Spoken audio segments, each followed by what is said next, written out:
ہماری پیاری زبان اردو، ہمارے نغموں کی جان اردو، ہماری پیاری زبان اردو، ہمارے نغموں کی جان اردو۔ بسم اللہ الرحمن الرحیم۔ اردو بال بھارتی 8ویں جماعت، حصہ نثر، سبق نمبر 12، خطوط۔ پہلی بات، خدا کا شکر ہے ٹرین وقت پر ناگپور پہنچی۔ عرفان میاں مجھے لینے اسٹیشن آ گئے ہیں۔ سلیم صاحب نے اسٹیشن پر اترتے ہی اپنے بخیریت پہنچنے کی اطلاع ایک میسج کے ذریعے گھر والوں کو دے دی۔ یہ بھی ایک نعمت خداوندی ہے کہ ہم جدید وسائل کی مدد سے ایک دوسرے سے بآسانی اور فوراً رابطہ قائم کر لیتے ہیں۔ ویڈیو کانفرنسنگ کے ذریعے روبرو بات چیت سے بھی لطف اندوز ہوتے ہیں۔ ایک زمانہ تھا جب مسافر کے منزل پر پہنچنے کی اطلاع خط یا تار کے ذریعے کئی دنوں بعد اس کے گھر والوں کو ملتی تھی۔ اب تو خط لکھنا بیتے دنوں کی یادگار بن کر رہ گیا ہے۔ تاہم اس کا چلن اب بھی پوری طرح ختم نہیں ہوا ہے۔ خط کو آدھی ملاقات کہا جاتا ہے۔ خط لکھنے والا اطلاعات کے علاوہ اپنے خیالات اور احساسات کو بھی خوبصورت انداز میں محفوظ کر دیا کرتا ہے۔ خط لکھنے کے اسی انداز نے جب فن کا درجہ حاصل کیا تو خط کو ادبی حیثیت حاصل ہوئی۔ ہمارے ادب میں مرزا غالب اور مولانا ابوالکلام آزاد کے خطوط مشہور ہیں۔ ان کے علاوہ کئی ادیبوں اور شاعروں کے خطوط کتابی شکل میں منظر عام پر آ چکے ہیں۔ ذیل میں اسی قسم کے 2 خطوط دیے جا رہے ہیں۔ خط نمبر 2، رشید حسن خان۔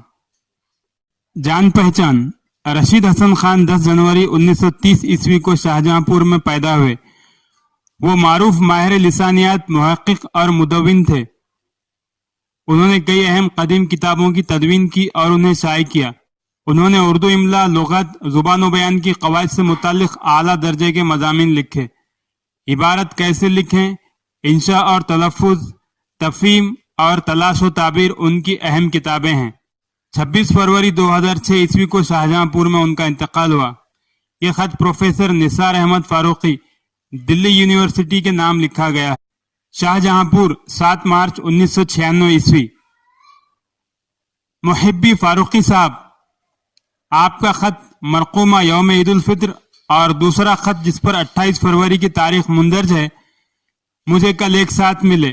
اسے ڈاک کا ادنا کرشمہ کہیے، اب یہ معمول سا ہو گیا ہے۔ بھائی، میں آپ کی نوازش برادرانہ کا معترف ہوں اور ممنون کہ آپ یاد رکھتے ہیں اور یاد کرتے رہتے ہیں۔ یہاں آتے ہی غربت در وطن کے معنی معلوم ہوئے۔ گھر کے سبھی افراد کے پاس رہنے کی جگہ میرے سوا کہ میرا شمار پردیسیوں میں ہوتا رہا ہے۔ آپ اسے یوں دیکھیے کہ 4-6 دن پہلے میرا پوتا 4 سال کا اپنی ماں سے کہنے لگا کہ اب دادا ہمارے گھر رہیں گے، اپنے گھر دہلی نہیں جائیں گے۔